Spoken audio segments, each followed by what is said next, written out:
Pack your bags tonight, Simone. After the will reading tomorrow, you're out of here. Derek's voice was ice cold as he stood in the doorway of what used to be their bedroom. He didn't even look at her. Just stared at his phone, probably texting Vanessa, the woman he'd been sleeping with for the past year. Simone sat on the edge of the bed, her hands folded in her lap. She didn't cry. She'd run out of tears weeks ago when she first discovered the affair. Now she just felt numb, watching her husband of 10 years treat her like garbage he couldn't wait to throw out. "Did you hear me?" Derek snapped, finally looking up. "Tomorrow morning, 9 o'clock. The lawyer reads Dad's will. I get everything and you get nothing. I've already talked to my attorney. You signed that prenup, remember? You leave this marriage with exactly what you brought into it. Nothing." Simone remembered the prenup. She'd been so in love back then, so sure their marriage would last forever. She'd signed without reading it carefully. Derek's father, Harold, had even pulled her aside and told her to get her own lawyer to review it. But she'd been too trusting, too naive. "I've already found you an apartment," Derek continued, his voice dripping with fake generosity. "A studio in the bad part of town. Rent's cheap. You'll need to find a job pretty quick though. I'm not paying you a dime after tomorrow." He walked closer and Simone could smell expensive cologne. The same cologne she used to love.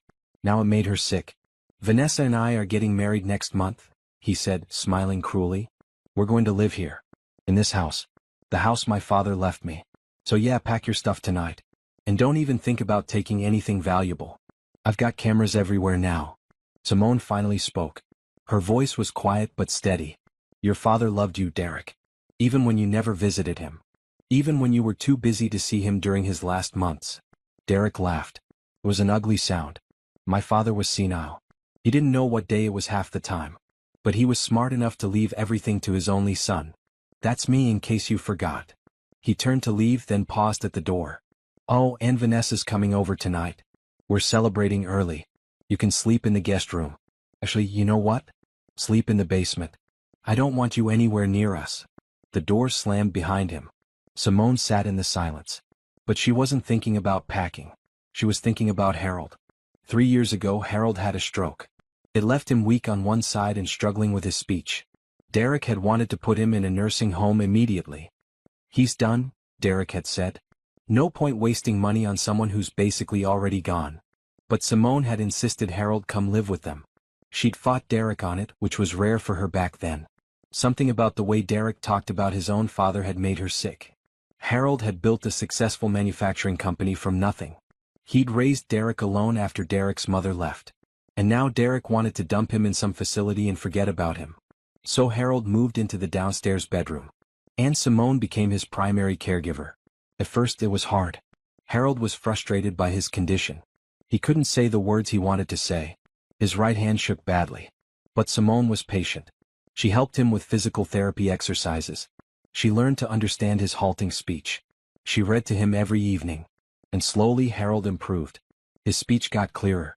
His hands steadied. The doctors were amazed. Derek never noticed. He was too busy at the company, too busy with his new assistant Vanessa. During those 3 years, Simone and Harold had countless conversations. He told her about building his business. About the mistakes he'd made. About his regrets with Derek's mother. About his disappointment in the man Derek had become. "He used to be a good boy," Harold said one evening, his words slow but clear. "Somewhere along the way he got greedy. Got mean." Simone had nodded, fighting back tears. She was already suspecting Derek's affair by then. "I see everything, you know," Harold had continued, his blue eyes sharp despite his failing body. "I see how he treats you. I see who he really is. What can I do?" Simone had whispered. "I have nothing. No money saved. No real career anymore. I gave it all up to support him." Harold had reached out with his good hand and squeezed hers. "Trust me, sweetheart. Justice is coming. I promise you that." At the time, Simone hadn't understood what he meant. Harold had died 3 weeks later, peacefully in his sleep. Simone had found him in the morning and wept like she'd lost her own father. Derek had barely cried at the funeral. He was too busy on his phone, already planning for the inheritance. Now, sitting alone in the bedroom, Simone remembered Harold's promise. Justice is coming. She stood up and walked to the window. Outside, she could see Derek's Mercedes in the driveway. Vanessa's car pulled up behind it. The woman got out, wearing a tight red dress and heels. She was laughing at something on her phone. Simone watched Derek come outside to greet her. He wrapped his arms around Vanessa and kissed her deeply, right there in the driveway where any neighbor could see. Where Simone could see. Vanessa looked up at the bedroom window and smiled. It was a smile of victory. A smile that said, "I won." But Simone didn't look away. She met Vanessa's eyes and thought about Harold's words again. Justice is coming. Tomorrow morning at 9 o'clock, the lawyer would read the will. Derek was certain he knew what it said. He'd been counting on it for 3 years, ever since Harold got sick. But Simone remembered something Derek didn't know. About 2 weeks before Harold died, a lawyer had come to the house. Not Derek's lawyer. A different one. Harold had been very clear that he wanted privacy for the meeting. Simone had helped Harold get dressed that day, had walked him to the study, and then had left them alone. When the lawyer left 2 hours later, Harold had seemed tired but satisfied. "It's done," he'd said to Simone. "Everything's done now." Simone had assumed he meant his will was finalized. She hadn't thought much about it. But now, standing at the window watching her husband with his mistress, she wondered. Harold had been a smart man. A careful man. He'd built a multimillion-dollar company through intelligence and planning. Had he really left everything to the son who'd abandoned him? To the son who'd stolen from the company? To the son who'd treated his wife like trash? Or had Harold seen something Derek couldn't see? Simone took a deep breath and turned away from the window. She opened her closet and pulled out a suitcase. She'd pack tonight like Derek ordered. But not because she was leaving defeated. She'd pack because one way or another her life was about to change. Tomorrow at 9 o'clock she'd know the truth. Tomorrow at 9 o'clock, someone's world was going to end. And Simone was beginning to hope, for the first time in months, that it wouldn't be hers. Simone folded clothes mechanically, her mind drifting through the years of her marriage. 10 years. A decade of her life given to a man who now couldn't wait to throw her out. She'd met Derek at a business networking event. She was 26, working as a junior analyst at a consulting firm. He was 30, confident and charming, wearing an expensive suit and talking about the family business he'd inherit someday. He'd approached her with a drink and a smile, and she'd been flattered by his attention. Their courtship had been intense. Derek pursued her aggressively, taking her to fancy restaurants, buying her gifts, making her feel special. He told her he'd never met anyone like her. That she was different from other women. That she understood him. Looking back now, Simone could see the red flags she'd ignored. The way Derek talked down to servers at restaurants. The way he dismissed her opinions if they differed from his. The way he expected her to always be available, but would cancel plans with her if something better came up. But she'd been young and in love. She'd convinced herself those things didn't matter. They got married after a year of dating. Harold had paid for a beautiful wedding. Derek's father had walked her down the aisle since her own parents had passed away years before. She remembered Harold whispering to her at the altar, "You can still run, you know. I won't be offended." He'd been joking. Sort of. But there'd been something serious in his eyes. She'd laughed it off and married Derek anyway. The first few years hadn't been terrible. Derek worked long hours at the company, but so did most ambitious men, she told herself. She quit her job when he asked her to, agreeing that it made more sense for her to manage their home. They'd have children soon anyway, Derek said. But children never came. After 3 years of trying, they saw a fertility specialist. The problem was Derek's low sperm count. The doctor recommended treatments, but Derek refused. He became angry whenever she brought it up. Eventually he stopped sleeping with her altogether. "It's too stressful," he'd said. "All this pressure to perform. Just drop it, Simone." So she dropped it. She pushed down her dreams of being a mother and tried to be content with her role as Derek's wife.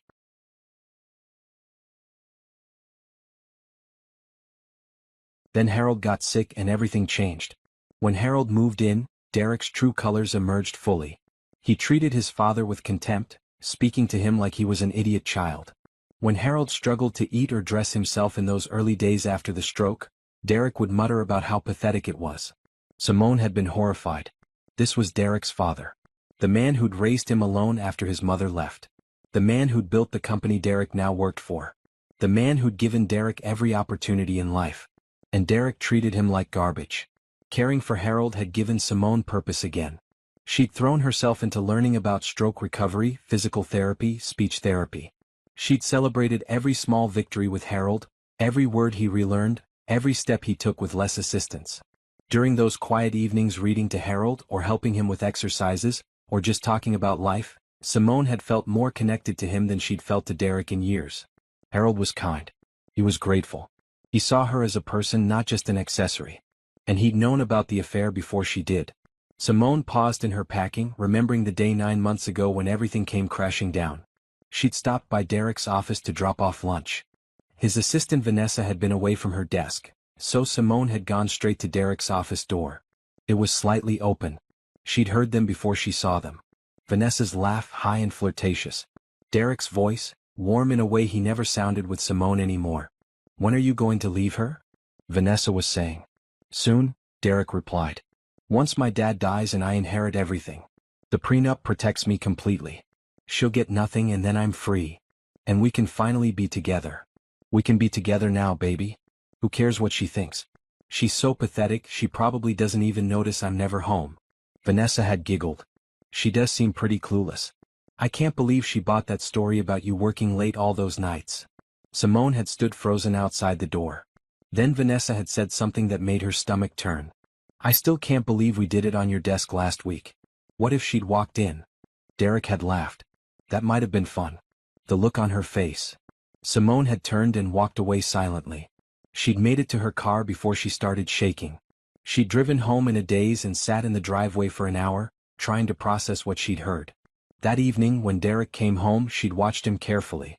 He'd kissed her on the cheek absently, like always. He'd asked what was for dinner. He'd complained about a problem at work. All normal. Then he'd announced he was going out with clients and wouldn't be home until late. She'd nodded and said nothing. After he left, she'd gone to Harold's room.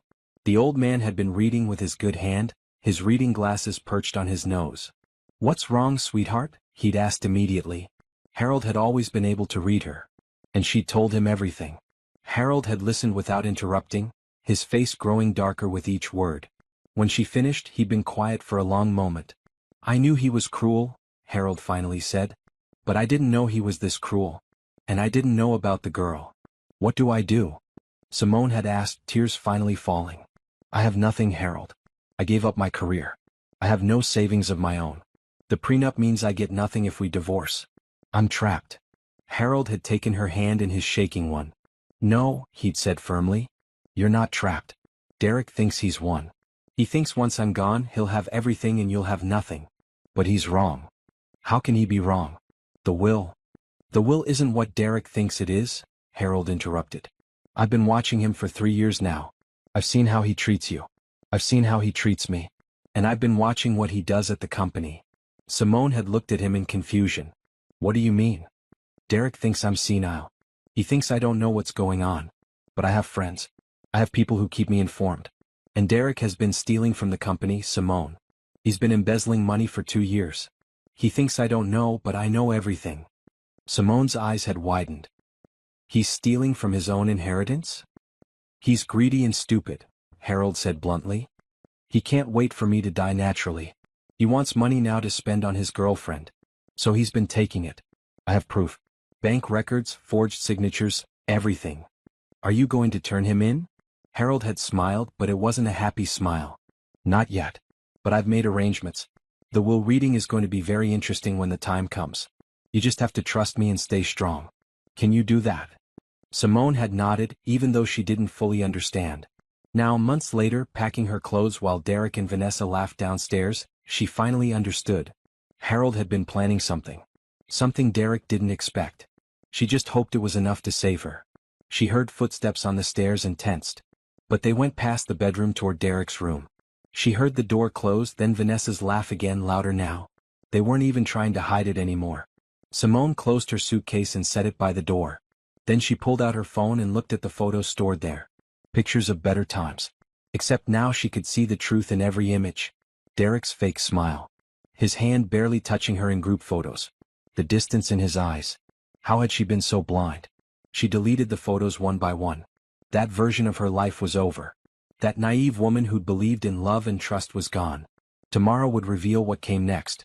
She thought about Harold's funeral just a month ago. Derek had given a short, emotionless eulogy about his father's business success. But when Simone had spoken, she talked about Harold's kindness, his humor, his strength. She talked about the man he really was.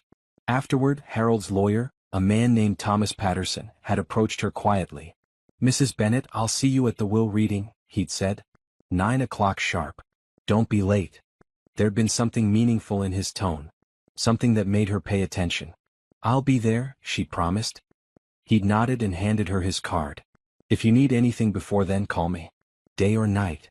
Derek hadn't noticed the exchange. He'd been too busy accepting condolences from business associates who probably didn't even like him. Simone had kept the lawyer's card. It was in her wallet now, a small piece of hope. She lay down on the bed fully clothed. Tomorrow would come soon enough. For better or worse, her life would change at 9 o'clock. She just had to survive one more night. Downstairs, she heard Vanessa's laugh again, followed by Derek's. They were probably drinking Harold's expensive wine, celebrating their victory before it even happened. Let them celebrate, Simone thought. Let them think they've won. Because if Harold had taught her anything during those 3 years of care, it was that the smartest people were often the quietest. They watched. They planned. They waited for the right moment. And Harold had been a very smart man. Simone woke at dawn, her neck stiff from sleeping in her clothes. She could hear silence in the house, which meant Derek and Vanessa were still asleep. She got up quietly and went downstairs to the kitchen. The house felt different now.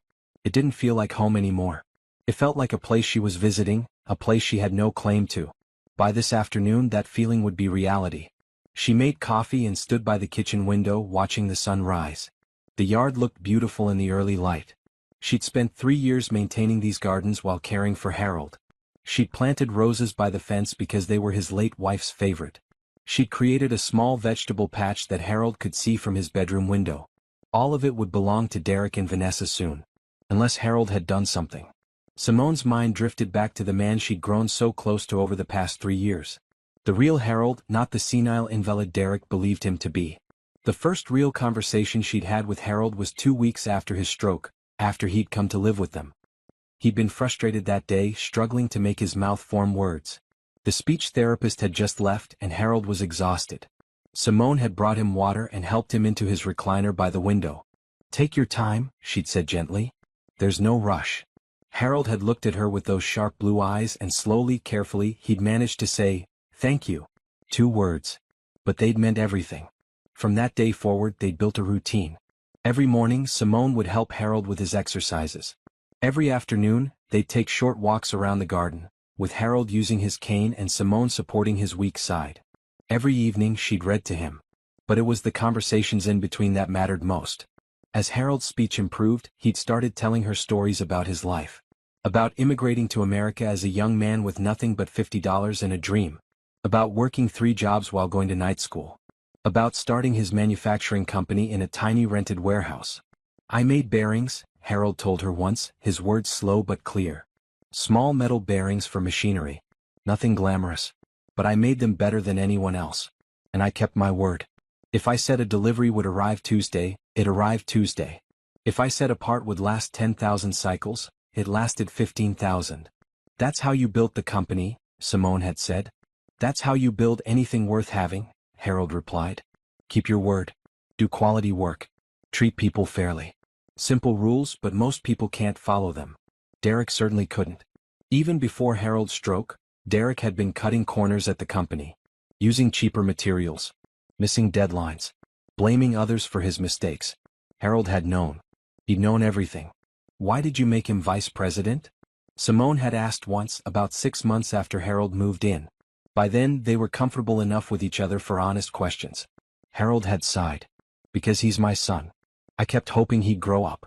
That he'd learn responsibility. But some people never learn. They just get better at hiding who they really are. You should have fired him." "I should have. But I'm a foolish old man who loves his son, even when that son doesn't deserve it." Simone had squeezed his hand. "You're not foolish." "We'll see," Harold had said mysteriously. Those conversations had taught Simone more about business than her college degree ever had. Harold had a wisdom that came from decades of real experience. He'd explain market trends, negotiation tactics, leadership principles. He'd tell her about deals he'd made and deals he'd walked away from. "The secret to negotiation," he'd said one evening, "is being willing to lose. If you're desperate, people smell it. But if you can walk away, you have all the power." Simone had absorbed everything. She'd started reading business books from Harold's library. She'd asked questions about the company, about the industry, about management. Harold had been delighted to have someone who actually cared. Derek never asked his father anything. He avoided Harold's room as much as possible. But Harold had eyes and ears everywhere. He'd confided in Simone about 3 months before he died that he'd hired a private investigator. I needed to know the truth, Harold had explained. About what Derek was doing at the company. About his personal life. I had suspicions but I needed proof. What did you find? Simone had asked. Harold's face had darkened. Everything. The affair with his assistant. The embezzlement. The way he talks about you behind your back. The way he's planning to divorce you the moment I'm gone. Simone had felt tears sting her eyes, even though she'd already known about the affair by then. Hearing it confirmed by someone else had made it more real. I'm sorry, sweetheart, Harold had said. You deserve so much better than my son. What are you going to do? I'm going to make sure you're taken care of, Harold had promised. Derek thinks he's smart. He thinks he's fooled everyone. But he's not smart. He's just cruel. And cruelty isn't the same as intelligence. A week later, Harold had called his lawyer, Thomas Patterson. Not the family lawyer Derek knew about, but Harold's personal attorney. The man had come to the house on a Tuesday afternoon when Derek was at work. Simone had helped Harold get ready for the meeting, dressing him in his good shirt and helping him to the study. Before she left them alone, Harold had reached for her hand. Whatever happens to me, you're going to be okay, he'd said. I promise you that. I'm more worried about you, Simone had replied. Don't be. I've lived a good long life. I've built something that matters. And now I'm going to make sure it goes to someone who'll appreciate it. The meeting had lasted 2 hours. When Thomas Patterson left, he'd nodded respectfully to Simone but said nothing. Attorney-client privilege. After that day, Harold had seemed lighter. Happier. Like a weight had been lifted. He'd spent his remaining weeks sharing more stories with Simone, teaching her everything he could about the business, about life, about being strong. One of their last conversations, just 3 days before he died, had stayed with Simone constantly. They'd been in the garden, sitting on the bench under the oak tree. The afternoon was warm and Harold had been tired but content. You're a good person, Simone, he'd said suddenly. You know that, right? I don't know. I feel like I've made so many mistakes. Marrying my son wasn't a mistake. It was a miscalculation. There's a difference. You loved him based on who you thought he was. That's not your fault. I should have seen what he really was. Love makes us blind sometimes. But you're not blind anymore, are you? Simone had shaken her head. Good. Because what's coming next is going to require you to be very strong. Stronger than you think you can be. What's coming next? Harold had smiled. Justice. The kind that can't be undone or contested. The kind that's built on truth and law. Derek thinks he's won. But he's about to learn a very expensive lesson about underestimating people. I don't understand. You will. So, just remember what I've taught you. About business. About standing firm. About knowing your worth. You're worth more than Derek ever understood. And I'm going to prove it. 3 days later, Harold had died peacefully in his sleep. Simone had found him in the morning, his face calm, his body finally at rest. She'd wept then and she wept now, standing in the kitchen with her coffee. She'd loved Harold like a father. He'd been more family to her in 3 years than Derek had been in 10. The clock on the wall showed 7:30. An hour and a half until the will reading. Simone went upstairs to shower and change. She chose a simple black dress, professional but not flashy. She put on minimal makeup and tied her hair back. She wanted to look composed no matter what happened. When she came back downstairs, Derek was in the kitchen making coffee. He looked at her coldly. You look nice, he said. Trying to make a good impression on the lawyer? Won't matter. The will is ironclad. Simone said nothing. She just picked up her purse. Where's your suitcase? Derek asked. I told you to pack. It's by the door. Just like you asked. Derek nodded, satisfied. Good. Patterson's office is downtown. We should leave by 8:30. Where's Vanessa? Still asleep in your room, I assume. Derek had the decency to look slightly uncomfortable. Only slightly. She's coming to the will reading. That's inappropriate. I don't care what you think is appropriate. She's part of my life now. Get used to it. Simone turned away before he could see the look on her face. Not anger. Not sadness. Something else. Something harder. She thought about Harold's words. About being strong. About knowing her worth. In 90 minutes, everything would change. She was ready. Actually, Simone realized she needed to correct her memory. Last night hadn't been just any night. It had been calculated cruelty. After Derek told her to pack, after he'd informed her Vanessa was coming over, Simone had taken her small bag to the basement as instructed. The basement wasn't finished. It was cold concrete and exposed pipes, with an old couch and a space heater that barely worked. Derek had never asked her to sleep there before. This was a new level of disrespect. She'd sat on that couch for 20 minutes, staring at nothing before she heard them arrive upstairs. Not just Vanessa's voice.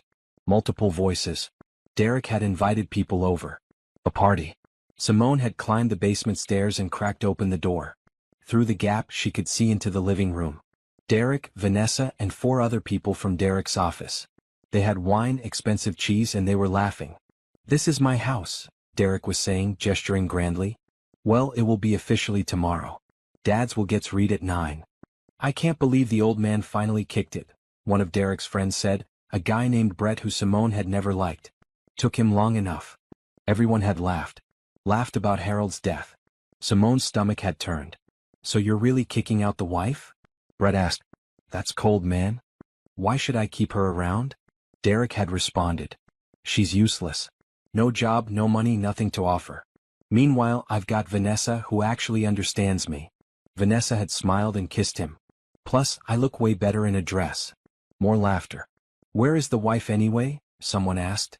"Basement," Derek said casually. "I told her to sleep down there tonight. Didn't want her ruining our celebration." The group had erupted in laughter and shock. "You made your wife sleep in the basement?" Brett's girlfriend had asked, sounding uncertain. "She's not my wife after tomorrow," Derek said. "She's just a woman I'm evicting." Simone had closed the door silently and gone back to the couch. She'd wrapped herself in an old blanket and tried to block out the sounds from upstairs. The music, the laughter, the celebration of her destruction. But she couldn't sleep. So she'd spent the night thinking about everything Harold had told her. Every lesson. Every promise. Around 2 in the morning she'd heard footsteps on the basement stairs. The door had opened and Vanessa had appeared, clearly drunk. "Oh, you're still here," Vanessa had said, her words slurring slightly. "I thought maybe you'd left already." Simone had said nothing. "You know, I almost feel bad for you," Vanessa continued, leaning against the doorframe. "Derek says you used to be pretty. Hard to see it now. You look so worn out." "You should go back upstairs," Simone had said quietly. "What? This is going to be my house tomorrow. I can go wherever I want." Vanessa had walked further into the basement, looking around with distaste. "God, this is depressing. Did Derek really make you sleep down here? That's harsh even for him. Vanessa, please go." But Vanessa had sat down on the other end of the couch, studying Simone with drunken curiosity. "Can I ask you something? Why did you stay? I mean, you had to know Derek didn't love you anymore. It's been obvious for years. Why didn't you just leave?" Simone had looked at this woman who'd helped destroy her marriage. This woman who'd had an affair with a married man and felt no guilt about it. "I stayed because I took my vows seriously," Simone had said. "I stayed because I believed in commitment. I stayed because I was taking care of Derek's father and someone needed to do it. I stayed because I'm not a person who runs when things get hard." Vanessa had laughed. "And look where that got you. Sleeping in a basement while your husband parties upstairs with his new girlfriend. Maybe running wouldn't have been such a bad idea." "Maybe you're right," Simone had said. "But at least I can live with myself." "Can you?" Vanessa's face had hardened. "I'm not the villain here. Derek and I are in love. You were just in the way. If you'd been a better wife, he wouldn't have looked elsewhere. If Derek wanted a better wife, he should have been a better husband." "Whatever helps you sleep at night," Vanessa had said, standing up unsteadily. "Or not sleep, I guess, since you're in a freezing basement. Anyway, see you at the will reading tomorrow." "Oh wait, no I won't. Derek said you're not invited to the post-reading celebration we're having. Just the will reading, then you're out." Vanessa had stumbled back up the stairs, laughing to herself. Simone had sat in the dark for a long time after that. She'd thought about Harold. About the life she'd built that was crumbling around her. About the woman she used to be and the woman she was becoming. She'd thought about justice. Around 4 in the morning she'd finally dozed off, her dreams full of Harold's voice saying, "Trust me, sweetheart. Justice is coming." Now, standing in the kitchen with Derek, those words echoed again. 1 hour until the will reading. 60 minutes until she found out if Harold's promise had been real. Derek left the kitchen to wake up Vanessa. Simone stood alone, her coffee cold in her hands. She thought about her suitcase by the door. About the studio apartment Derek had found for her in the bad part of town. About starting over at 36 with nothing. But she also thought about Harold's lessons. About standing firm. About keeping your word. About the power of being willing to walk away. Harold had been willing to walk away from his son. That must have been the hardest decision of his life. But he'd done it because he believed in something bigger than blood. He believed in character. Simone looked at her reflection in the kitchen window. She looked tired. Worn out like Vanessa had said. But there was something else in her eyes now. Something harder. Determination. Whatever happened at that will reading, she would face it with dignity. She would not cry. She would not beg. She would not give Derek or Vanessa the satisfaction of seeing her broken. Harold had given her his strength over those 3 years. Now she needed to use it. The clock ticked toward 8:30. Derek and Vanessa came downstairs, both dressed for the occasion. Derek in his best suit. Vanessa in a tight red dress that was completely inappropriate for a will reading. Ready? Derek asked Simone. Yes. Good. Let's get this over with. We have lunch reservations at 1. Me and Vanessa. To celebrate. They walked out to Derek's car. Derek drove, Vanessa in the front passenger seat, Simone in the back like she was being chauffeured. Or arrested. The drive downtown took 30 minutes. Derek and Vanessa chatted about their lunch plans, their honeymoon plans, their plans to renovate the house. They talked about Simone like she wasn't there. Simone looked out the window and said nothing. They arrived at Thomas Patterson's office building at 8:55. The law firm occupied the 10th floor of a sleek glass building. They rode the elevator in silence. The receptionist showed them to a conference room. It was elegantly furnished with a long table and leather chairs. Thomas Patterson was already there, a thin man in his 60s with gray hair and intelligent eyes. "Good morning," he said professionally. "Please sit down. We'll begin promptly at 9. Derek and Vanessa sat on one side of the table. Simone sat on the other side, separated from them by distance and so much more. Patterson opened his briefcase and pulled out several folders.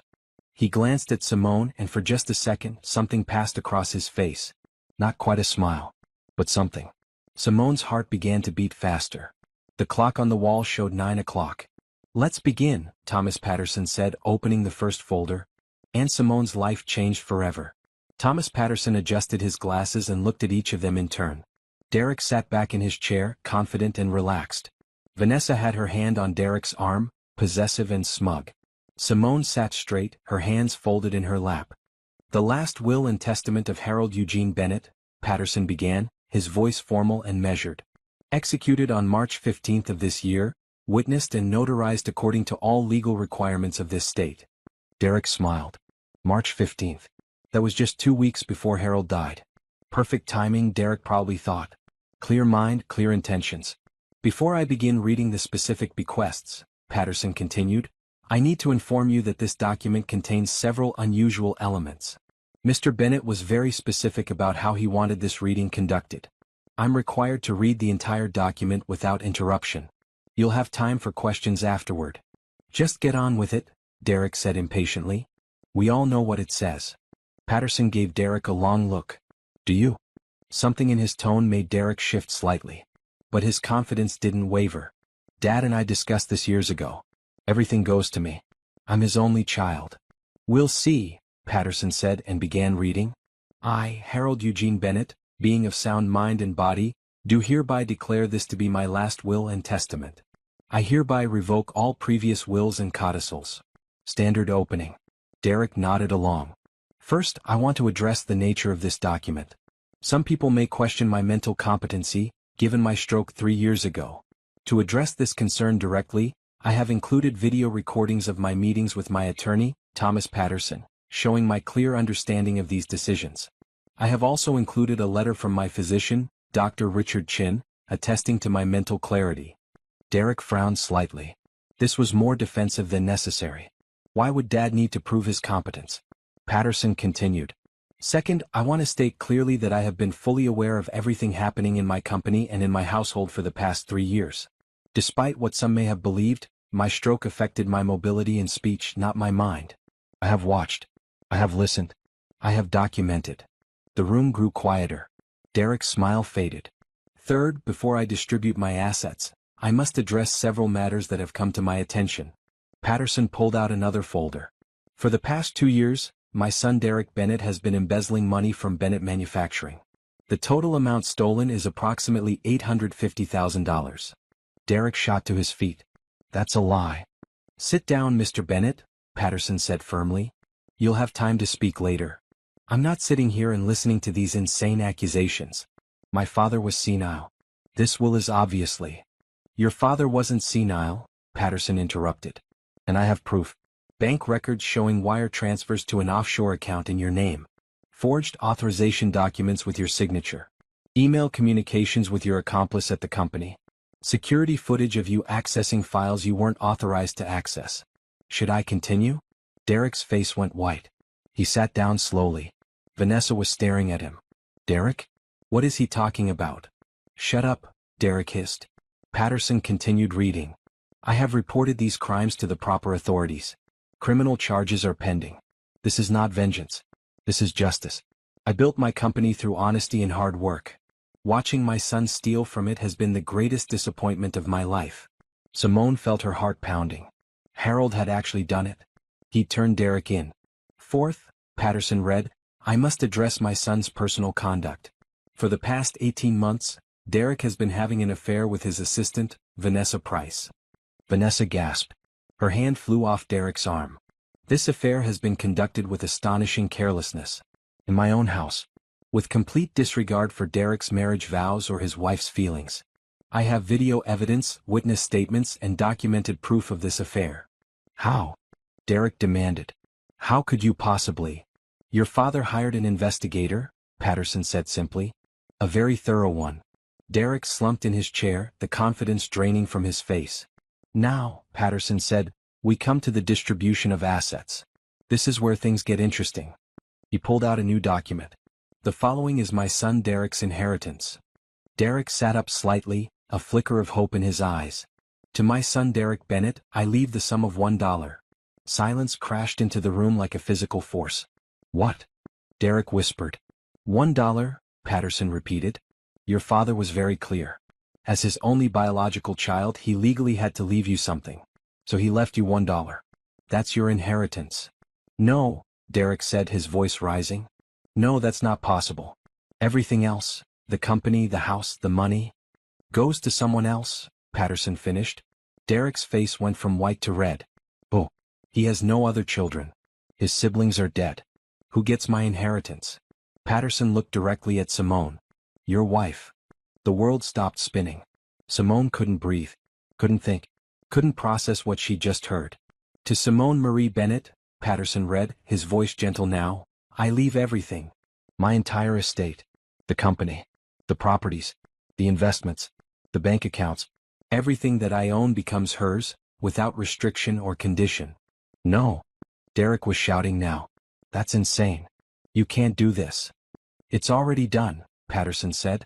The will is legal, properly executed, and ironclad. Your father made sure of it. Derek lunged across the table, trying to grab the will. Patterson smoothly moved it out of reach.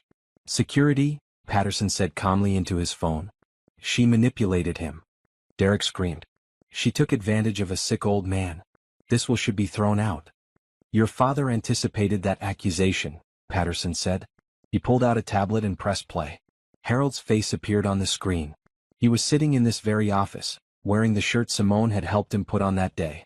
His speech was slow but absolutely clear. His eyes were sharp and focused. If you're watching this, Harold said on the video, it means I'm dead and Derek is contesting the will. So let me be very clear. I am of sound mind. I understand exactly what I'm doing. And I am giving everything to Simone because she deserves it. Derek stared at the screen, his mouth opening and closing. Derek is my son, Harold continued on the video. And I love him despite everything. But love doesn't mean blindness. Derek has proven himself to be dishonest, cruel, and greedy. He stole from my company. He betrayed his wife. He treated me with contempt. He has shown no character, no integrity, and no remorse. On screen, Harold paused to catch his breath, then continued. Simone, on the other hand, has shown me nothing but kindness for 3 years. She cared for me when my own son couldn't be bothered. She listened to me. She respected me. She treated me like a human being, not a burden. She asked nothing in return. She expected nothing. And when I told her about Derek's betrayal, she didn't gloat or celebrate. She just looked sad. Sad for me that my son had turned out this way. Tears were streaming down Simone's face now. She couldn't stop them. So I'm giving everything to her, Harold said on the video. Not to manipulate Derek. Not to punish him, though he deserves punishment. But because Simone is the kind of person who will actually do something good with it. She'll run the company with integrity. She'll treat employees fairly. She'll build something that matters. And she'll do it all while Derek sits in prison for embezzlement. The video ended. The room was completely silent except for Simone's quiet crying. 2 security guards entered. Mr. Patterson? Please escort Mr. Derek Bennett and Ms. Vanessa Price from the building, Patterson said. They're no longer welcome here. You can't do this. Derek shouted as the guards took his arms.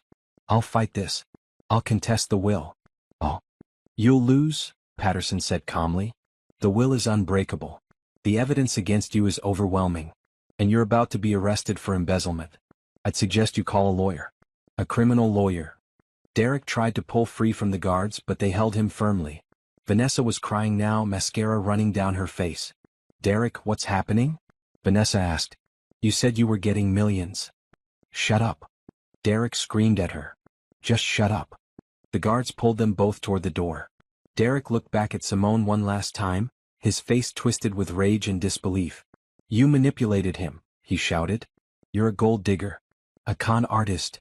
Simone looked at him steadily, tears still on her face but her voice calm. I loved him like a father. That's something you never did. Derek lunged toward her, but the guards held him back and dragged him out. His screaming echoed down the hallway until the elevator doors closed. Then silence. Simone sat alone in the conference room with Thomas Patterson. She was shaking uncontrollably. Are you all right, Mrs. Bennett? Patterson asked gently. I don't understand, Simone whispered. Everything? He left me everything? Everything, Patterson confirmed. He slid a folder across the table. The company is worth approximately $42 million. The properties total another $8 million. Various investments and accounts add another $12 million. Total estate value, approximately $62 million. It's all yours. Simone stared at the numbers. They didn't feel real. Harold made arrangements for the transition, Patterson continued. I'm authorized to help you with everything. Board meetings. Management transitions. Legal matters. Whatever you need. I don't know how to run a company, Simone said. Patterson smiled. Harold thought you did. He told me about your conversations. About everything he taught you. He believed in you, Mrs. Bennett. He believed you could do this. Simone looked at the folder in front of her. Inside was everything Harold had built. Everything he'd worked for. Everything he'd trusted her with. There's one more thing, Patterson said. He pulled out an envelope. Harold asked me to give you this. He wrote it the day before he died. Simone took the envelope with shaking hands. Her name was written on the front in Harold's careful handwriting. Take your time, Patterson said. I'll give you privacy. He left the room, closing the door behind him. Simone opened the envelope and unfolded the letter inside. Dear Simone, it began. If you're reading this, I'm gone and you've just learned the truth. I imagine you're in shock. That's okay. Take all the time you need. But when you're ready, I need you to be strong. Simone's hands trembled as she read Harold's letter. Dear Simone, if you're reading this, I'm gone and you've just learned the truth. I imagine you're in shock. That's okay. Take all the time you need. But when you're ready, I need you to be strong. Derek will try to fight this. He'll claim you manipulated me. He'll say I was senile. He'll drag this through court if he can. Don't let him intimidate you. Thomas Patterson is the best attorney in the state. The will is unbreakable. The evidence is overwhelming. You will win. You're probably wondering why I chose you. Let me explain. For 3 years, I watched you care for me with patience and kindness I didn't deserve. You weren't related to me. You weren't paid to do it. You did it because you saw me as a human being worth caring about. That's rare, Simone. That's precious. During our conversations, I saw your intelligence, your common sense, your integrity. You asked thoughtful questions. You challenged my ideas respectfully. You understood business concepts faster than people with MBAs. You had wisdom beyond your education. Most importantly, you never once asked me for anything. Never hinted that you expected an inheritance. Never treated me differently when you learned how much money I had. You just loved an old man who needed love. That's why I'm giving you everything. Derek will tell people you're a gold digger. Let him talk. The people who matter will see the truth. Now here's what I need you to do. First, take care of yourself. Get a good therapist. Process everything that's happened. Grieve the marriage you thought you had. Mourn me if you want to, though I hope you'll remember me with happiness, not sadness. Second, learn the business. I've left you materials in a safe deposit box. Business plans, client lists, company history. Study it all. Talk to the good employees. I've left you a list of who to trust. Fire the people who helped Derek steal. Clean house. Third, don't try to save Derek. I know you have a kind heart. You might be tempted to drop the charges to give him another chance. Don't. Derek needs to face consequences. It's the only way he might ever learn. And honestly, he probably won't learn anyway. Some people are just broken. Fourth, build something beautiful. Take my company and make it even better. Treat employees well. Serve clients honestly. Build something you can be proud of. Fifth, and this is important, live your life. You're only 36.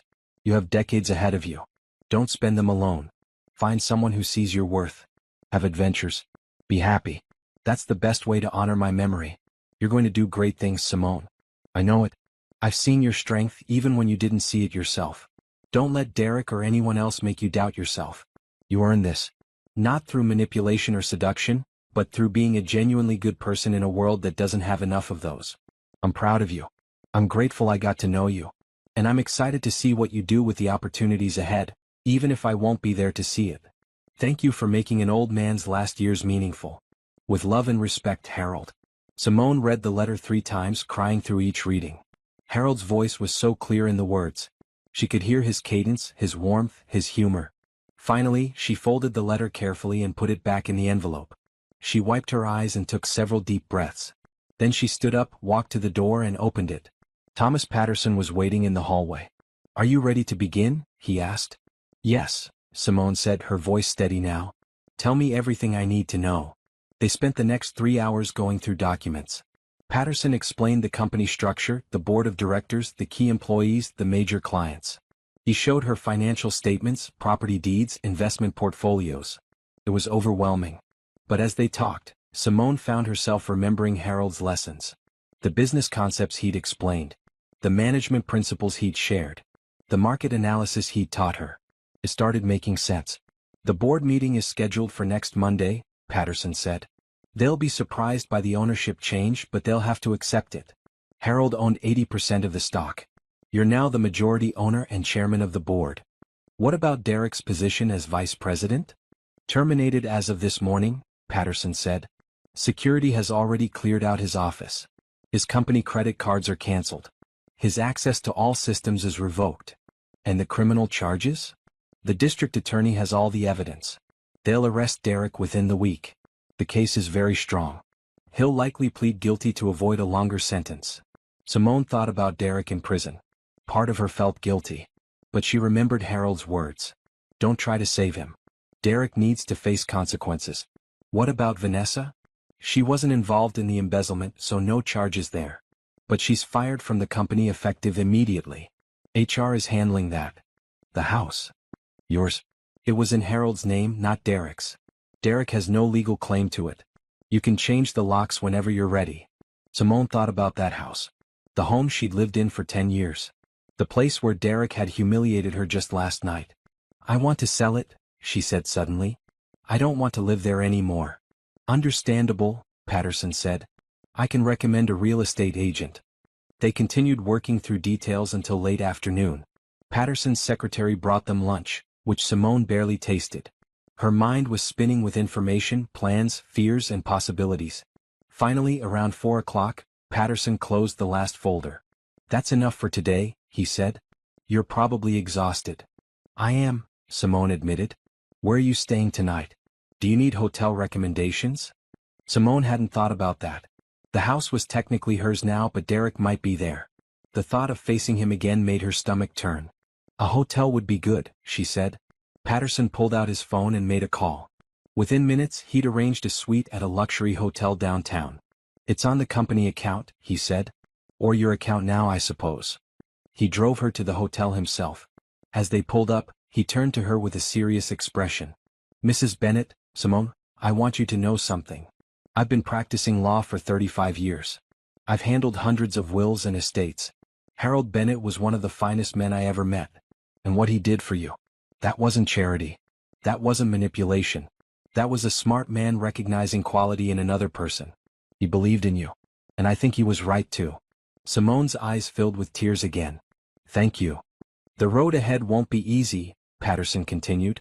Derek will make noise. People will gossip. You'll face challenges at the company. But you're tougher than you think. Harold saw that. Now you need to see it too. Simone nodded, not trusting herself to speak. Patterson handed her a business card. My personal cell number is on the back. Call me day or night if you need anything. Anything at all. I'm not just your lawyer. I'm your ally. She took the card gratefully and got out of the car. The hotel doorman welcomed her, and she walked into the gleaming lobby feeling like she'd stepped into another universe. The suite was beautiful. Floor-to-ceiling windows overlooking the city. A king bed with soft white linens. A bathroom with a huge tub. Everything pristine and peaceful. Simone stood at the window looking out at the skyline as the sun set. This morning she'd woken up in a cold basement facing homelessness and poverty. Tonight she was standing in a luxury hotel worth $62 million. Her phone buzzed. A text from an unknown number. You think you've won. You haven't. I'll destroy you. Derek. Simone blocked the number without responding. Let him make threats. Let him rage and scheme. Harold had made sure she was protected. She ordered room service, the first real meal she'd had in days. While she ate, she pulled out the folder Patterson had given her. Information about the company.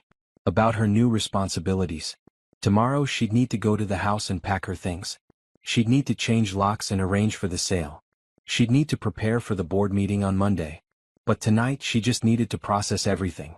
She took a long bath, letting the hot water ease the tension from her body. Then she put on the hotel robe and sat on the bed, Harold's letter in her hands again. Build something beautiful, he'd written. Simone thought about the company. About the employees depending on it. About the clients trusting it.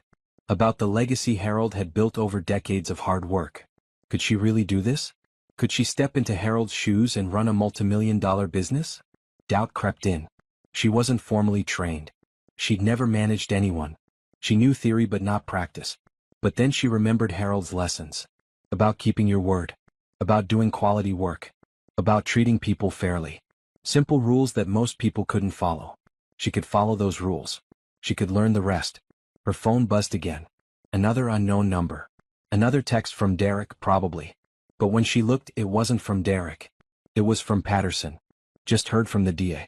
Derek was arrested an hour ago at his mother's house. He's being held on $500,000 bail. Thought you'd want to know. Simone stared at the message. Derek arrested. Derek in jail. She should feel victorious.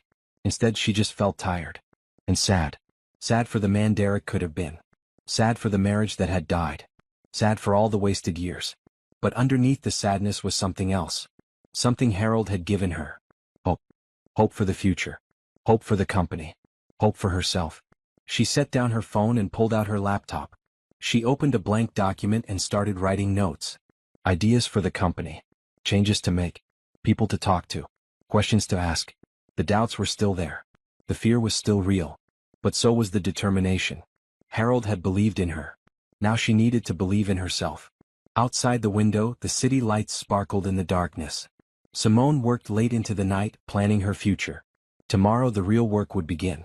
Simone spent the weekend in the hotel, preparing for Monday's board meeting. Patterson had sent over boxes of files, and she read everything she could about the company's history, finances, and operations. On Saturday afternoon, Patterson called. Derek made bail, he said. His mother put up her house as collateral. Is he dangerous? Simone asked. He's angry, but he's not stupid enough to do anything violent. That would just add charges. Still, I've arranged for security at your hotel and at the company. Just a precaution. Thank you. Also, you should know, Vanessa gave a statement to the police. She's trying to distance herself from Derek. Claims she didn't know about the embezzlement. Did she know? Hard to say. But she definitely knew about the affair, obviously. And she definitely helped Derek hide it. Whether she knew about the financial crimes is unclear. Simone thought about Vanessa's visit to the basement that night. The smug confidence. The cruelty. She knew he was planning to kick me out with nothing. She celebrated it. That's not a crime, unfortunately.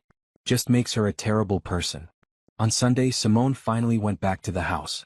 She brought 2 security guards Patterson had hired, just in case Derek showed up. The house was empty and trashed. Derek had clearly been there in a rage. Picture frames were smashed. Furniture was overturned. Her clothes were scattered everywhere, some of them torn or stained. One of the security guards shook his head. "This is destruction of property. You could press charges." "No," Simone said quietly. "Let it go. He's facing enough charges already." She packed her remaining belongings carefully. Not much had survived Derek's rampage.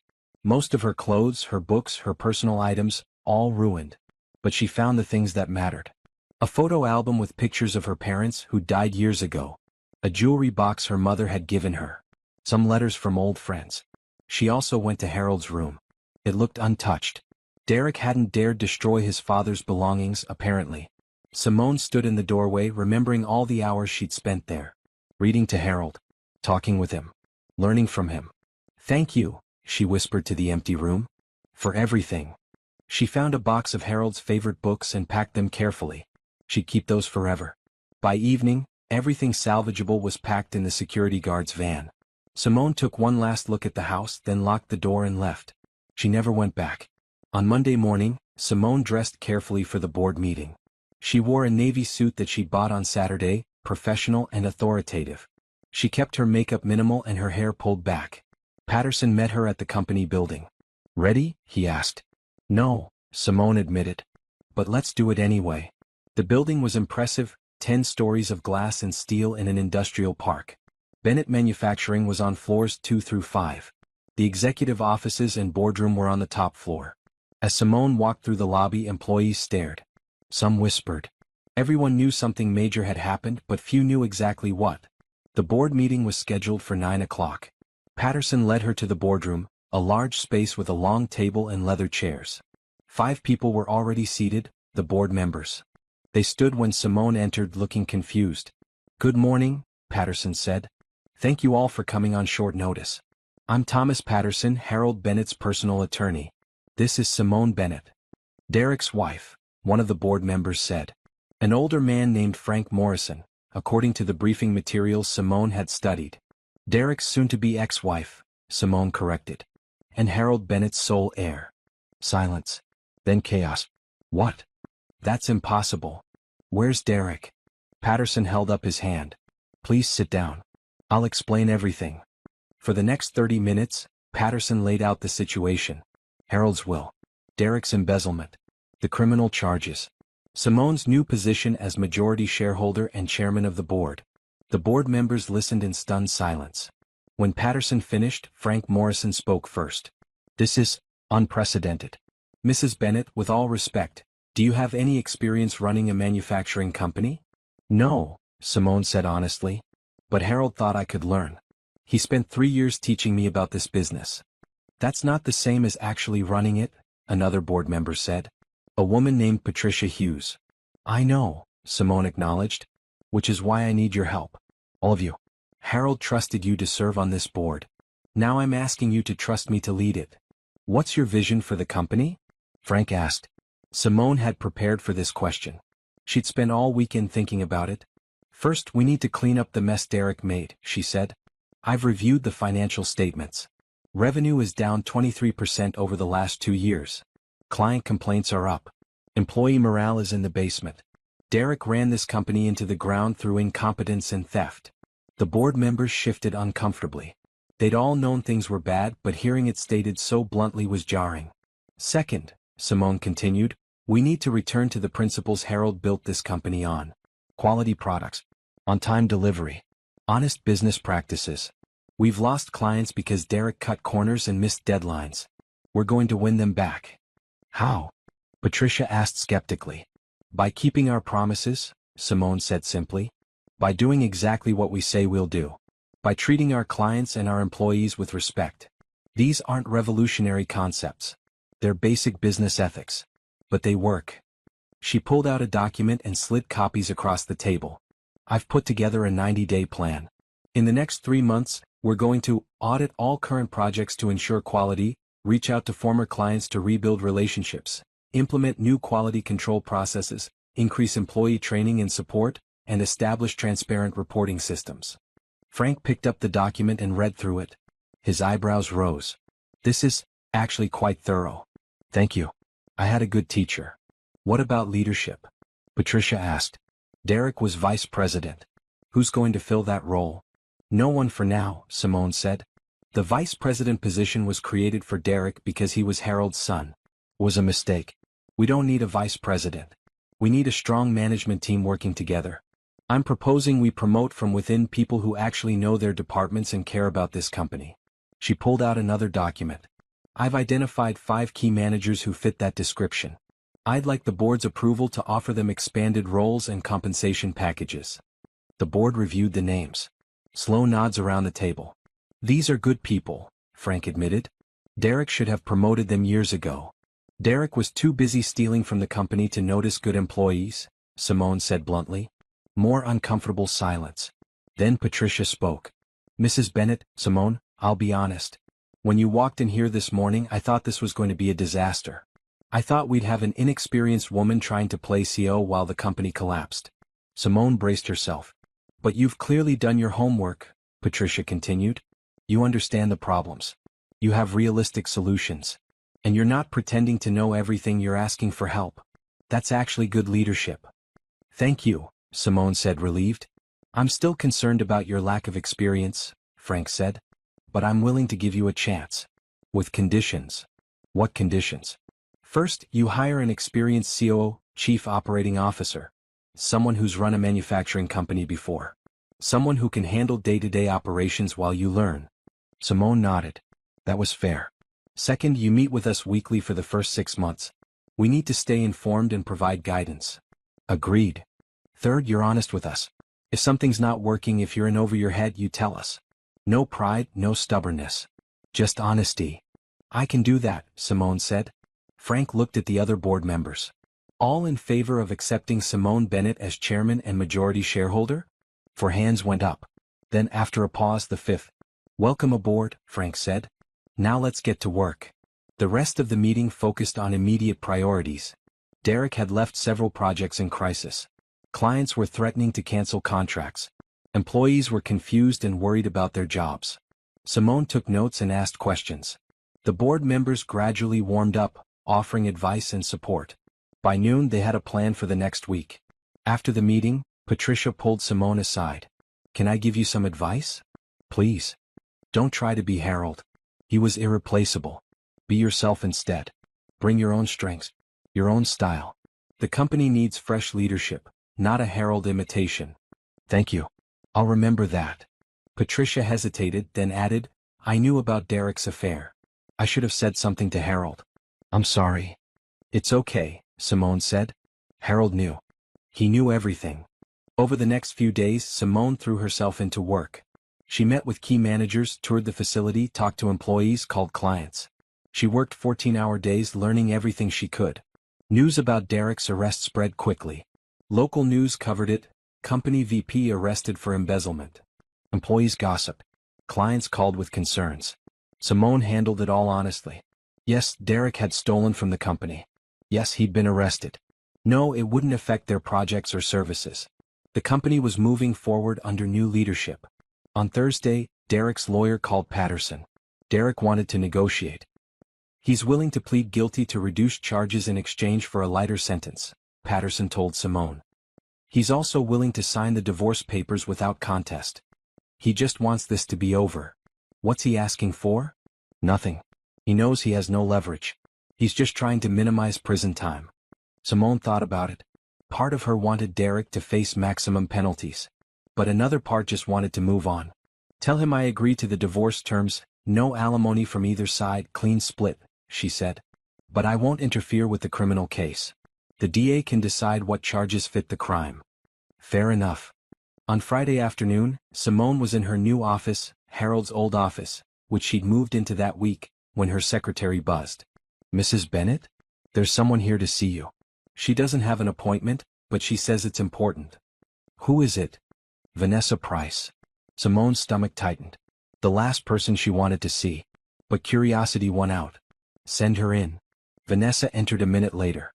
She looked different than the confident woman from that night in the basement. Her makeup was smudged. Her clothes were wrinkled. She looked defeated. Thank you for seeing me, Vanessa said quietly. Simone gestured to a chair but didn't speak. Vanessa sat down, not meeting Simone's eyes. I came to apologize. Okay. I was terrible to you. I helped Derek hurt you. I celebrated your pain. And I'm sorry. Simone studied her.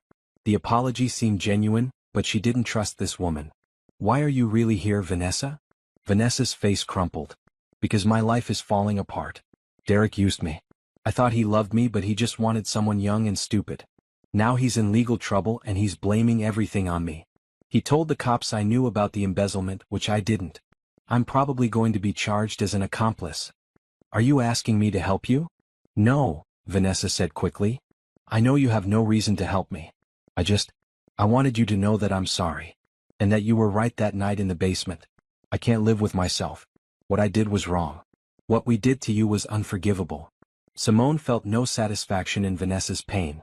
Just sadness for everyone involved. The truth will come out, Simone said. If you really didn't know about the embezzlement, the investigation will show that. But if you did know, you'll face consequences. Either way, that's not my decision to make. Vanessa nodded, tears rolling down her face. I know. I just wanted to apologize. For whatever it's worth. She stood to leave, then paused at the door. Harold was right about you. You're a good person. Better than Derek ever deserved. Then she was gone. Simone sat in the quiet office thinking about justice. Derek was facing prison. Vanessa was facing investigation. Their affair had destroyed multiple lives. And she was left picking up the pieces, building something new from the wreckage. But she was building. That was the important thing. She wasn't just surviving. She was creating, leading, growing. Harold had given her that gift.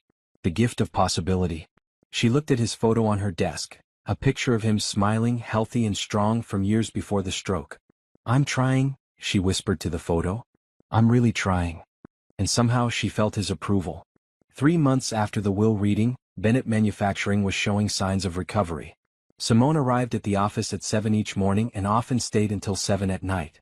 She'd hired a COO like the board suggested, a man named Robert Chong who had 30 years of manufacturing experience and infinite patience for her questions. You're a natural at this, Robert told her one morning as they reviewed production schedules. You see problems others miss. That's because I'm asking dumb questions, Simone said. I don't have enough experience to assume anything, so I question everything. That's not dumb. That's smart. Experience can make people blind to obvious issues. The turnaround was slow but real. Simone had personally called every major client Derek had lost. She'd apologized for the company's failures. She'd offered audits to prove quality was back on track. She'd negotiated new contracts with better terms. Some clients hung up on her. But most listened. And several came back. You're not what I expected, one client told her during a facility tour. Derek always talked about his wife like you were some housewife who didn't understand business. Derek was wrong about a lot of things, Simone had replied. The employees were responding well too. Simone made a point of walking the factory floor daily, talking to workers, listening to concerns. She'd implemented several suggestions from line workers that improved efficiency. She'd increased wages for the lowest paid employees. She brought back the annual company picnic that Derek had canceled. People are smiling again, the floor manager told her. That hasn't happened in years. But challenges remained. The company's reputation had been damaged by Derek's mismanagement. Some suppliers were demanding cash up front instead of extending credit. One major contract was still in jeopardy, with the client threatening to leave if quality didn't improve immediately. Simone spent a whole week personally overseeing that project. She met with the engineering team daily. She reviewed every specification. She watched production runs herself. And when problems arose, she worked with the team to solve them rather than blaming anyone. The contract was saved. The client was impressed. And word spread in the industry that Bennett Manufacturing was serious about quality again. Meanwhile, Derek's legal situation worsened. His lawyer had negotiated a plea deal, 6 years in prison for embezzlement, with possibility of parole after 4. Derek had taken the deal to avoid a trial that might result in 10 years or more. Patterson called Simone with the news. He'll be sentenced next week. The divorce will be finalized at the same time. Good, Simone said. She didn't feel happy about it. Just relieved that the chapter was finally closing. Derek's mother called me, Patterson added. She wants to meet with you. Simone was surprised. She'd met Derek's mother Carol a few times over the years. Carol had always been cold to her, clearly preferring to pretend her son's marriage didn't exist. What does she want? She didn't say. But she was polite. And she said it was important. Against her better judgment, Simone agreed to meet. They arranged to have coffee at a quiet cafe downtown. Carol Bennett was waiting when Simone arrived. She was in her 60s, well-dressed but tired-looking. She stood when Simone approached. "Thank you for coming," Carol said. They sat down with their coffee, awkward silence between them. Finally, Carol spoke. "I owe you an apology. Several apologies, actually." Simone waited. "I knew Derek was having an affair," Carol said quietly. "I knew he was treating you badly. And I said nothing. I told myself it wasn't my business. That marriages work themselves out. But the truth is, I didn't care enough to intervene.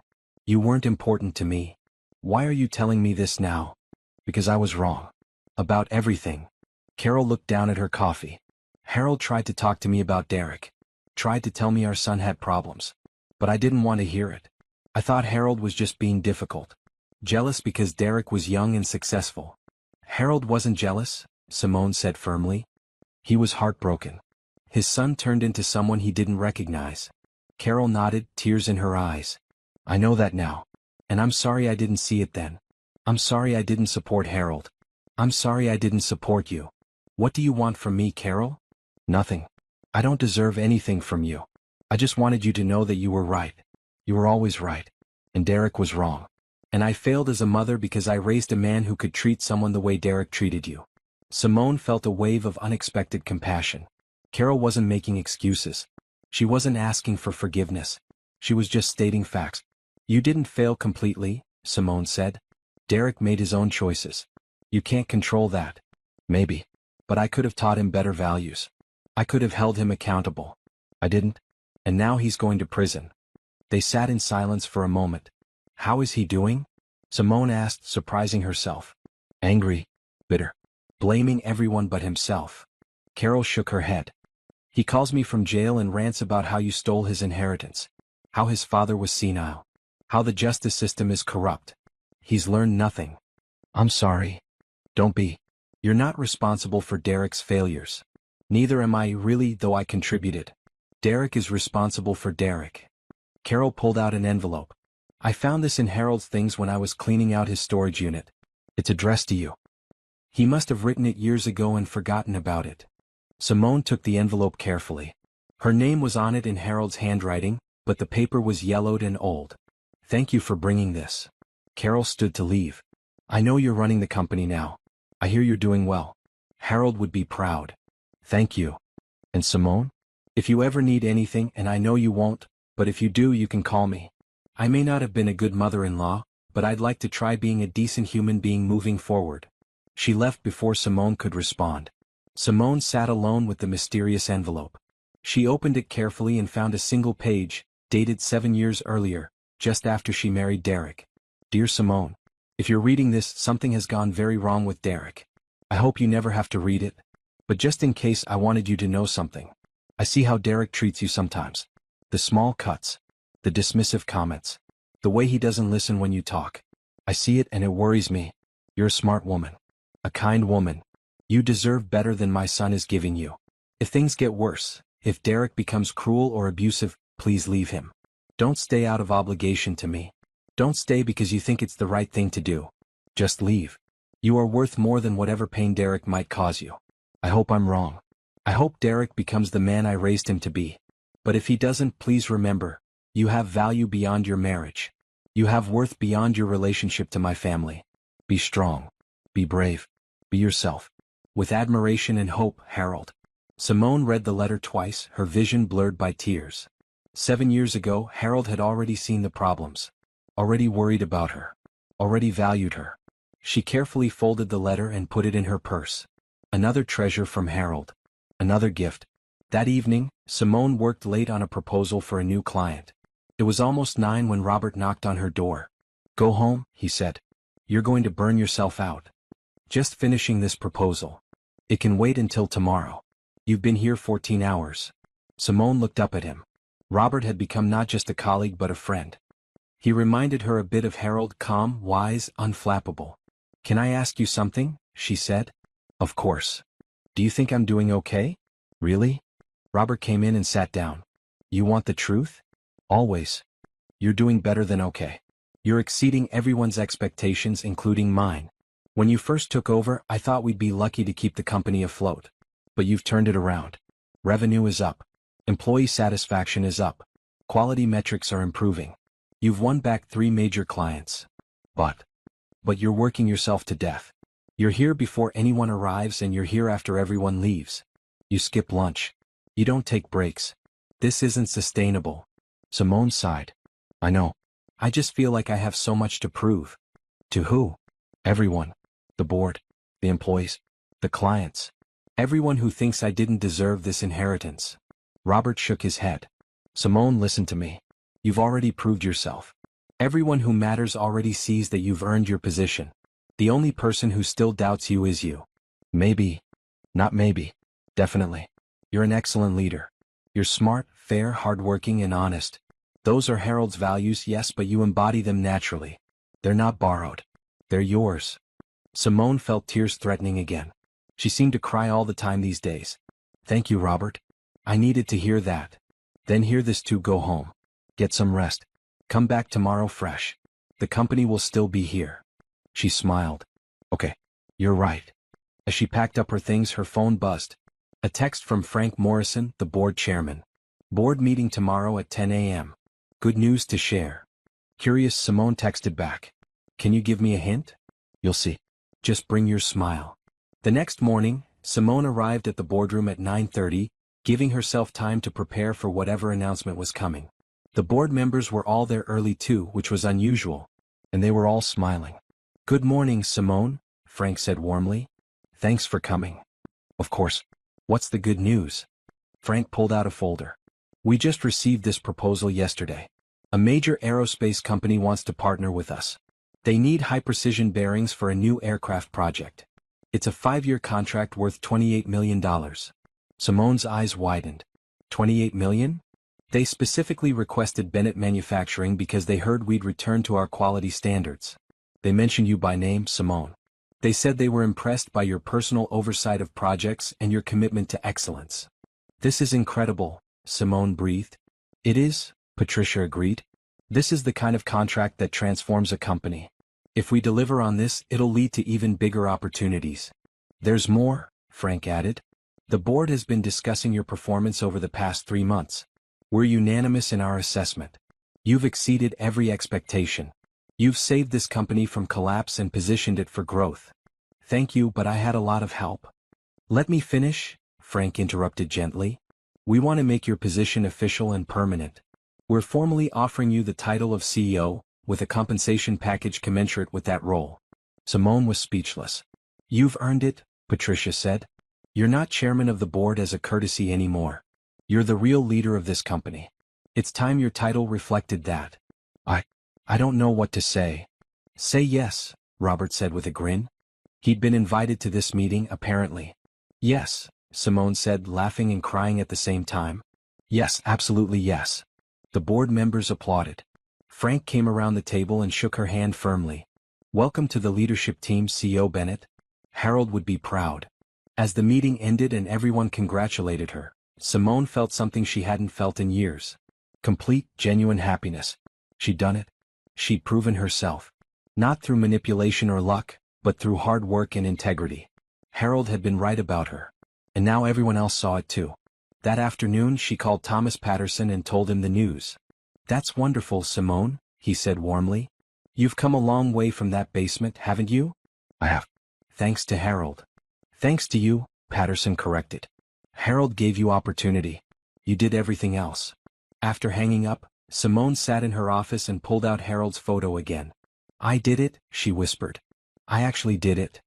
And she swore she could hear his voice, warm and proud. I knew you would. 6 months after taking over Bennett Manufacturing, Simone stood in a newly renovated conference room presenting to potential investors. The aerospace contract had been just the beginning. Now she was pitching an expansion plan that would double the company's size. Bennett Manufacturing has a 75-year history of precision and reliability, she told the room of suited investors. Under previous leadership we lost sight of those values.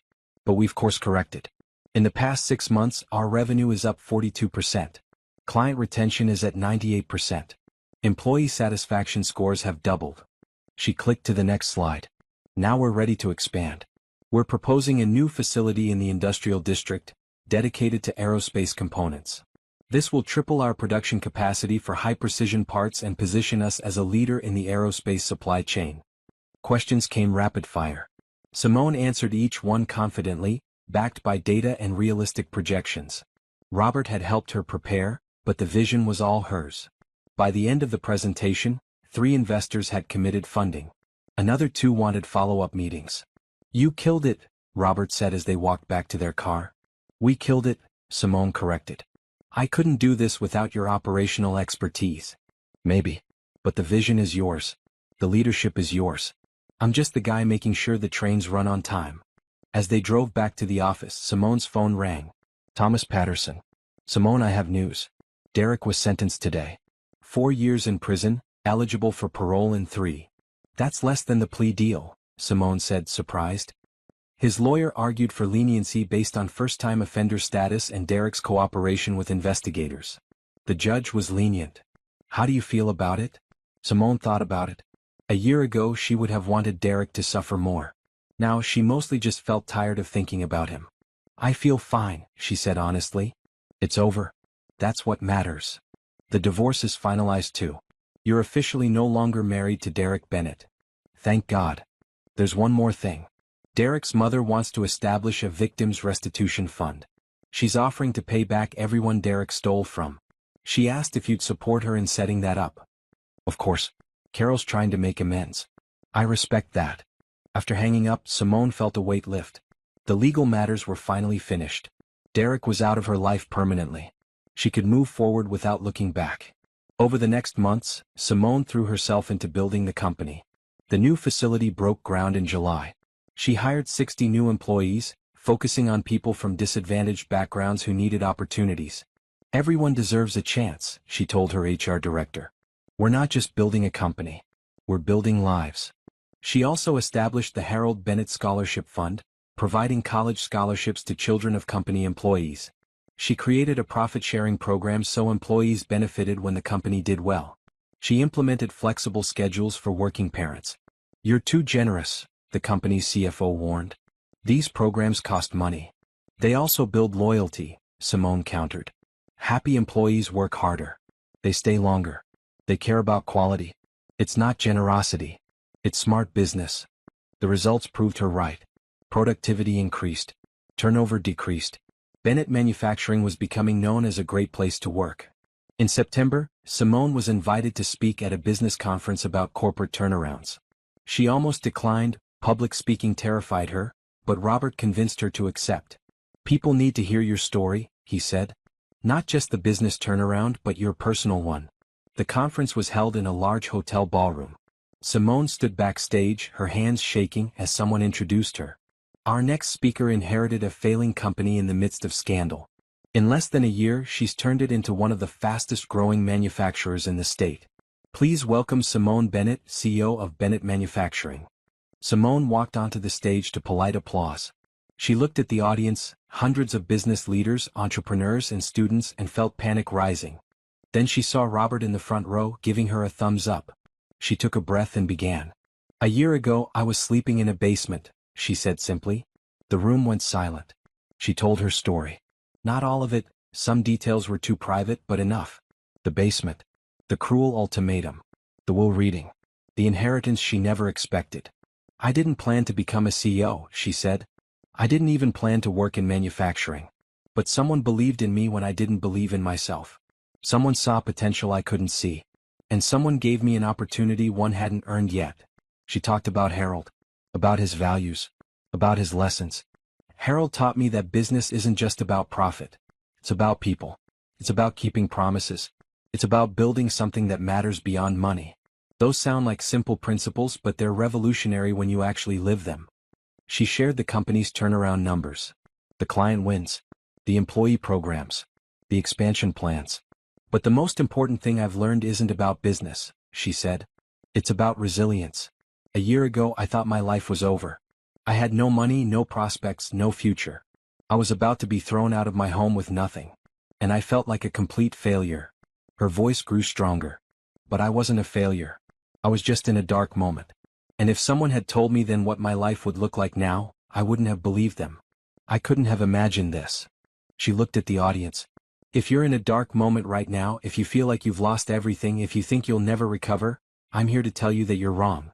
You can rebuild. You can reinvent yourself. You can create something beautiful from something broken. The applause started before she finished. It grew louder as she concluded her speech. People stood. The ovation lasted several minutes. Afterward, dozens of people approached her with questions and thanks. Young women especially, telling her their own stories of setbacks and struggles. You give me hope, one woman said, tears in her eyes. I'm going through a divorce right now. My husband is trying to take everything. I felt so powerless. But hearing your story makes me think I can survive this. You will, Simone assured her. You absolutely will. That night, Simone returned to her apartment. She'd bought a nice place downtown, nothing ostentatious but comfortable, and hers feeling more confident than she'd ever felt before. She wasn't just surviving anymore. She was thriving. In October, the aerospace contract was completed ahead of schedule. The client was so impressed they immediately signed a second contract, this one for $35 million over 6 years. The board voted to give Simone a significant bonus. She accepted half of it and distributed the other half to the employees who'd worked on the project. You're supposed to keep that money, the CFO said, exasperated. I'm building loyalty, Simone replied. Besides, they earned it. In November, Simone attended a charity gala for children's hospitals. She'd bought a table and invited several employees and their families. She was standing by the bar, talking with Robert and his wife, when someone approached her. Simone Bennett? She turned and saw a man about her age, tall with kind eyes and an easy smile. He looked vaguely familiar. Yes. I'm James Rodriguez. I heard you speak at the business conference in September. Your story was incredible. Thank you. That's very kind. I wanted to introduce myself because I think our companies might work well together. I own Rodriguez Tech Solutions. We design software for manufacturing processes. I'd love to talk with you about how we might collaborate. They talked for 20 minutes. James was smart, passionate about his work, and genuinely interested in what Bennett Manufacturing was doing. He asked thoughtful questions. He listened to her answers. I'd definitely like to meet, Simone said, exchanging business cards with him. Call my office and we'll set something up. I will, James promised. Then he paused. Can I say something that might be inappropriate? Simone braced herself. Here it comes. The assumption that she didn't earn her position. Your transformation is inspiring, James said. Not just the business turnaround but your personal journey. My mother went through something similar, an ugly divorce, lost everything, had to rebuild. She eventually started her own business too. So hearing your story reminded me of her. It reminded me that people are stronger than they think. Simone relaxed. Thank you. That means a lot. Over the next weeks, Simone and James did meet to discuss business collaboration. Their companies ended up partnering on a project to streamline Bennett Manufacturing's inventory systems. The partnership was successful. But something else developed too. A friendship. Then more than friendship. James asked her to dinner in December. Not a business dinner. A real date. Simone almost said no.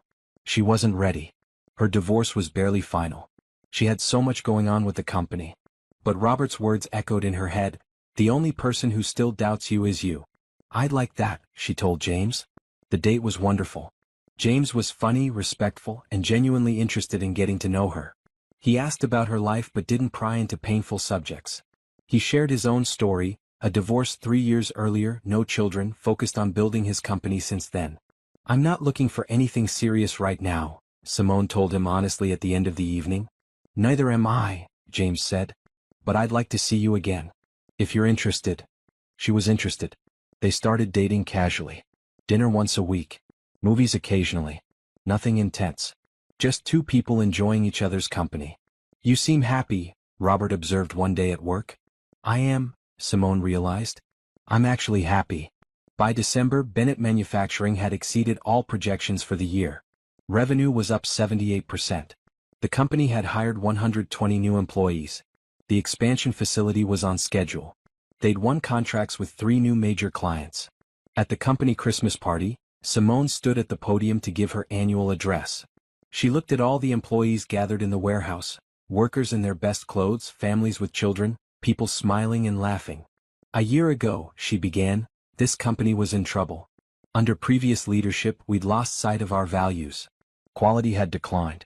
Clients were unhappy. Many of you were wondering if you'd have jobs in 6 months. The room was quiet, remembering. Today, I'm happy to report that Bennett Manufacturing is stronger than it's been in a decade. We've won major contracts. We're expanding. And most importantly, we're doing it the right way, with integrity, quality, and respect for every person here. Applause broke out. But this success isn't mine, Simone continued. It's ours. Every person in this room contributed to this turnaround. Every person here made Bennett Manufacturing a company worth being proud of. So thank you. Thank you for trusting me. Thank you for working hard. Thank you for believing in what we're building together. The applause grew louder. Simone saw tears on several faces. Pride on many more. We're going to have an incredible year ahead, she concluded. And we're going to do it together. Merry Christmas, everyone. And thank you for making this the best year of my life. As the party continued, Simone stepped outside for air. The December night was cold but clear. She could see stars overhead. She thought about where she'd been a year ago. The basement. The ultimatum. The fear. And she thought about where she was now. CEO of a thriving company. Respected in her industry. Happy in her personal life. Free. I did it, Harold, she whispered to the stars. I built something beautiful. Just like you told me to. And somehow, in the quiet of the winter night, she felt his approval warming her like sunlight. 1 year after the will reading, Simone stood in her office at 7 in the morning, looking at blueprints for the new aerospace facility. Construction was ahead of schedule. They'd be operational by March. Her phone buzzed. A text from James. Good morning. Coffee later? She smiled and texted back. Can't today. Board meeting and 3 client calls. Tomorrow? It's a date. Their relationship had progressed slowly but steadily. 6 months of casual dating had turned into something more serious. James was patient with her hesitation, understanding why trust was difficult for her now. I'm not Derek, he'd said once when she'd pulled back emotionally. I'm not going to hurt you. But I understand why you're scared. Take all the time you need. She was learning to trust again. It was hard. But James made it easier. The board meeting started at 9. Frank Morrison called it to order and immediately turned to Simone. Before we begin regular business, I want to acknowledge something significant. Today marks exactly 1 year since Simone took over leadership of this company. In that year, Bennett Manufacturing has achieved the following. He pulled up a presentation. The numbers were staggering. Revenue up 94%. Client retention at 99%. 12 new major contracts. 180 new employees hired. New facility under construction. 0 safety incidents. Employee satisfaction scores increased by 150%. These numbers speak for themselves, Frank said. But numbers don't tell the whole story. Simone hasn't just saved this company. She's transformed it. She's built a culture of integrity and excellence. She's made Bennett Manufacturing a company people want to work for and do business with. Patricia spoke up. I was skeptical a year ago. I'll admit that. I didn't think someone without manufacturing experience could lead this company. I was wrong. Simone has proven that good leadership transcends specific industry knowledge. She has vision, integrity, and the ability to inspire people. Those qualities matter more than technical expertise. The other board members nodded in agreement. Therefore, Frank continued, the board has voted unanimously to extend Simone's contract as CEO for another 5 years. We've also approved a significant equity increase and a compensation package that reflects the value she's brought to this company. Thank you, Simone said, genuinely moved. Thank you all for believing in me, for guiding me, for supporting me when I made mistakes. You've made remarkably few mistakes, Robert pointed out. And when you have, you've corrected them quickly. The rest of the meeting focused on future plans. The expansion. New markets. Strategic partnerships. Simone listened and contributed, still amazed sometimes that this was her life now. After the meeting, she returned to her office and found an envelope on her desk. Inside was a newspaper clipping. A small article about Derek's release from prison. Derek Bennett, former vice president of Bennett Manufacturing, was released on parole yesterday after serving 18 months of a 4-year sentence for embezzlement. Bennett declined to comment to reporters. 18 months. Derek was out already. Simone felt a moment of anxiety. What if he tried to contact her? What if he caused trouble? Then she remembered something Harold had written in one of his letters. Don't let Derek take up space in your mind. He doesn't deserve that real estate. She threw the clipping in the trash. Derek was out of prison, but he was also out of her life. Whatever he did next wasn't her concern. Her phone rang.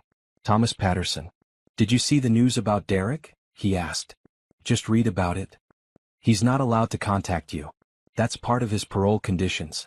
If he tries, call me immediately. I will. But honestly, Thomas, I don't think he will. Derek's ego won't let him face me. He'd rather pretend I don't exist. You're probably right. Still, be cautious. After hanging up, Simone got back to work. She had a client presentation to prepare, a hiring decision to make, and a meeting with the architect about the new facility. At lunch, Robert knocked on her door. Got a minute? Of course. He sat down looking serious. I wanted to give you a heads up. I got a call from a reporter today. She's doing a story on corporate turnarounds and she wants to interview you. What did you tell her? That I'd pass along the message. But Simone, you should know she specifically asked about Derek. About the inheritance. About the criminal case. This wouldn't be a puff piece about business success. It would dig into the personal drama. Simone considered it. A year ago she would have refused immediately. The thought of people knowing her story, judging her situation, would have been mortifying. But she'd given that speech at the business conference. She'd shared her story publicly. And the response had been overwhelmingly positive. Tell her I'll do it, Simone said. But on my terms. I'll talk about the business turnaround. I'll talk about Harold's mentorship. I'll talk about rebuilding my life. But I won't trash Derek. And I won't discuss details of the marriage that are private. Are you sure? This will make you even more visible. I'm sure. My story might help someone else who's going through something similar. That's worth the discomfort. The interview happened 2 weeks later. The reporter was fair and respectful. The resulting article, published in a major business magazine, was honest but kind. It focused on resilience, reinvention, and the power of mentorship. The headline read, From Basement to Boardroom, How Simone Bennett Rebuilt Her Life and Saved a Company. The article went viral. Simone received hundreds of emails and messages from people sharing their own stories of setbacks and comebacks. Several universities invited her to speak. A literary agent contacted her about writing a book. You're becoming famous, James teased one evening over dinner. That's not what I wanted, Simone said. I just wanted to save the company. Too late now. You're an inspiration. I'm just someone who was given an opportunity and worked hard. James reached across the table and took her hand. You're someone who survived betrayal and transformed pain into purpose. That's not just anything.